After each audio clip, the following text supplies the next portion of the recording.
Evening Fix-It fans. So as you can see on the table, I've got a new project that will be coming to the channel soon because it needs fixing.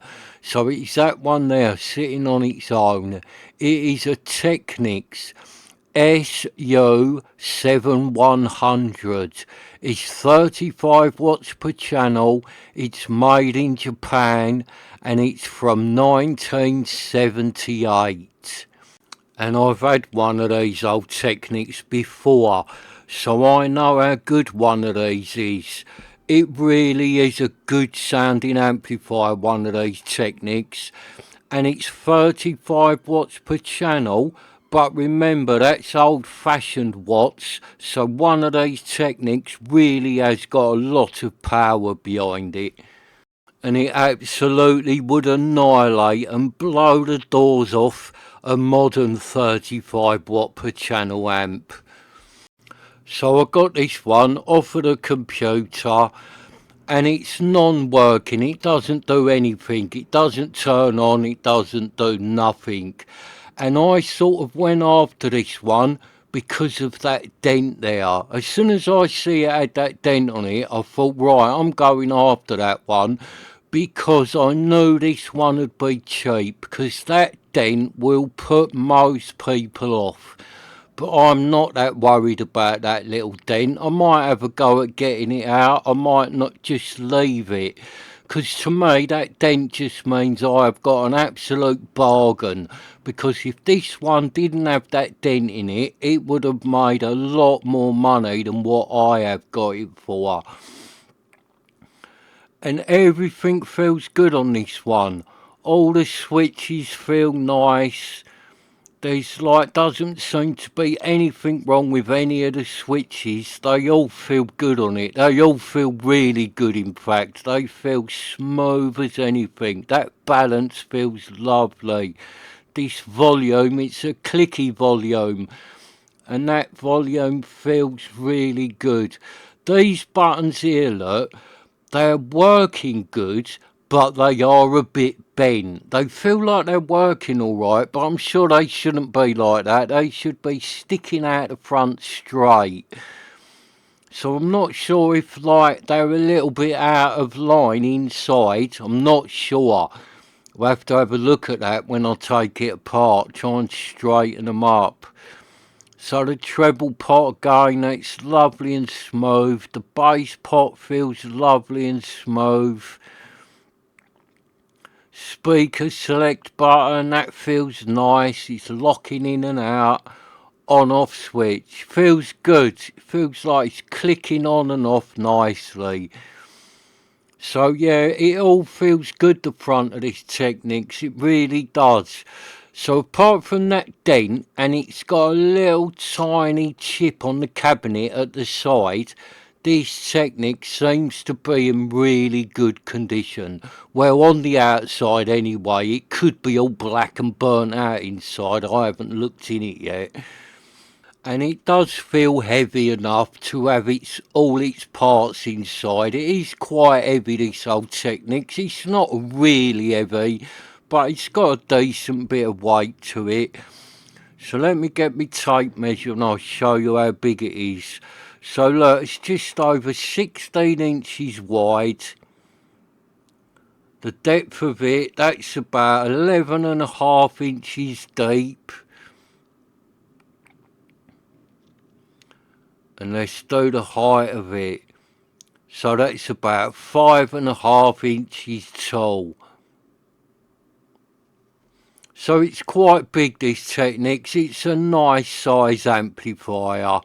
It's a good looking amplifier as well. And if you look through there, you can't really see a lot, but I can see a big heatsink there. And I can see that the transformer's in it because it's at that side there. It's got a nice big gold transformer in there. And I'll show you that chip, look there. It's got that little chip there, well, two of them. It's been knocked there on the corner of the cabinet. But apart from that, that cabinet is in lovely condition. Oh, and it has got bit of a dodgy lead on it as well. I'll show you that while I remember. Let's get the plug up. Look, someone's put like parcel tape round the lead, and it feels like it's got a big chunk out of the lead there. So I'll probably just cut that bit off and put the plug on the other side of that bit. And it's got a nice long lead on it, this amplifier, so it'll still be long enough once you cut that bit off. And it does feel like that lead is more or less chopped right through. So if it is and someone's put parcel tape round it, that's a proper dangerous bodge that someone's done there. So let me put the camera down and I'll show you the back. Oh, and I might as well turn these on for you, innit? Give you something good to look at, because these three are working now, look. The Kenwood lights up lovely, that's just been repaired on the channel. And the Rotel sitting above it, look. Lights up nicely. Working like a good one now, that Rotel is. And these three are the last three that have been repaired on the channel. So the top one is a little realistic STA-20. That is the last one that I have repaired. And it seems to be working really good now. So let's turn it on. There you go. That's better, isn't it? Looking at them like that. Oh, and actually, while that's like that, I might do the thumbnail, innit? Because that'll make a nice thumbnail with all them three lit up. They look good, don't they? So I'll put the camera down and let you look at the lit up Christmas tree receivers, and then I'll turn this Technics round and show you the back. And it's good condition, the back of this Technics, there's no damage on it, which is quite surprising because when this one turned up, the box was absolutely knackered. It looked like it had been kicked down the stairs.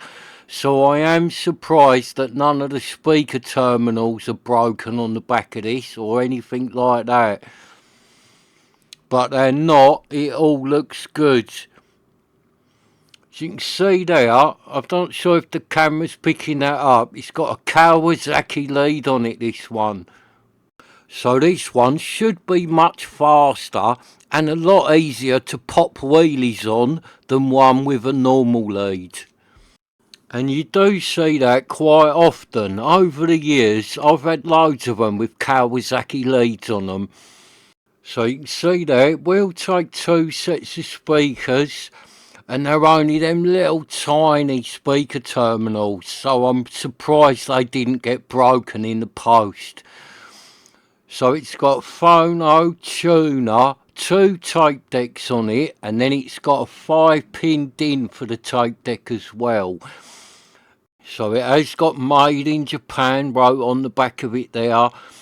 And if you look at that beige coloured sticker there, it says it's an SU-7100 XE.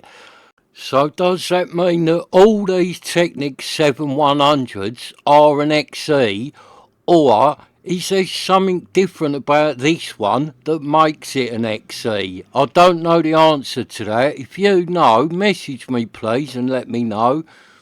It could be something as simple as this is the XE version because it's the 240 volts version, or it could be something else.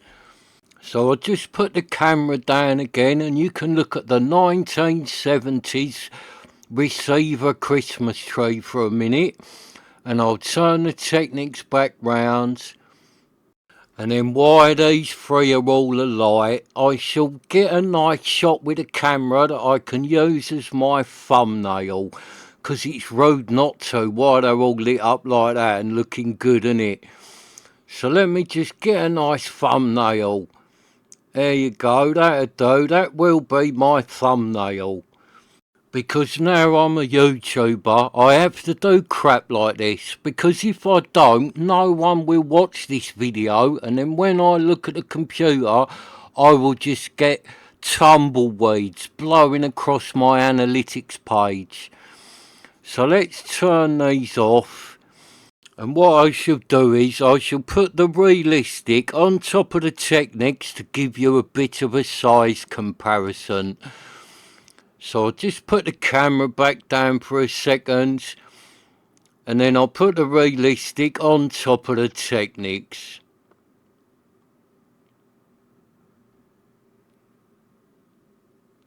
Oh, and I thought the realistic was going to be quite a lot smaller, but it's not really. It's a very similar size. It's just the Technics is a lot taller. Oh, that's surprising, that is. I thought the realistic was going to look tiny sitting on top of that Technics, but it doesn't. It's just not as tall.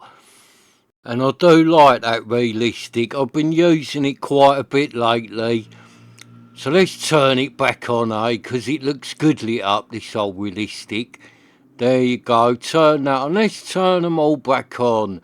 Get them lit up. Look at that, that looks better. Nice little selection of amps and receivers there. Oh, and I might actually have that as my thumbnail. See what happens, innit? You start YouTube, you start worrying about thumbnails and all that. I didn't even know what a thumbnail was a little while ago, and now you just can't help but think, oh, that might be a good thumbnail.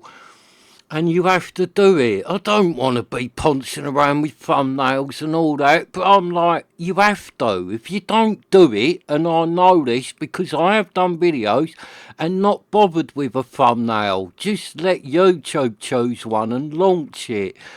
And it gets no views. When you look on your analytics page, you just get a big 0 with an arrow pointing at it, and then you get some bloke just walking across the screen with his hands in his pockets, kicking a bean can and shaking his head at you in disgust. So you have to do it, just to keep the almighty YouTube gods happy, else they just don't show your video to anybody.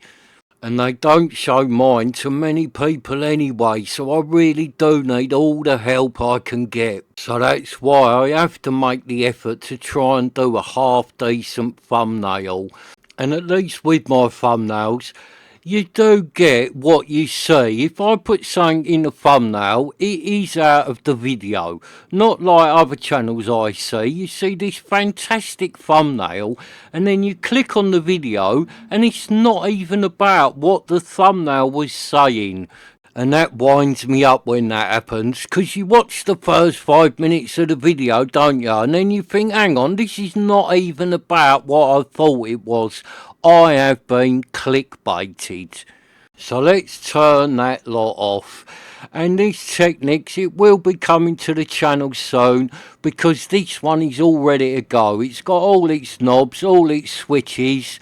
It's ready for me to have a look at this one, whereas some of the other ones that I've got, although I've had them a bit longer than this Technics, I still haven't found like knobs or parts they need or whatever, so that's why I haven't done them ones yet. So thank you for watching. Please hit the subscribe button, and I shall see you next time.